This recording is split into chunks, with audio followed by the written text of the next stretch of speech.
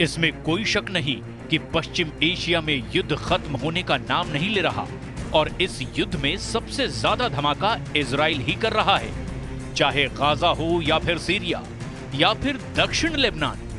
धमाके बहुत ज्यादा हो रहे हैं और मौतों का आंकड़ा भी बेकाबू हो चुका है। इस वक्त गाजा, लेबनान और सीरिया के आसमान में इजराइल की एयरफोर्स बहुत एक्टिव है। इजराइल के F-15 फाइटर जेट लगातार उड़ान भर रहे हैं और इनको ऐसे ऐसे बमों से लैस किया गया है जिससे ऐसे धमाके हो रहे हैं जिसकी गूंज तेहरान तक पहुंच रही है।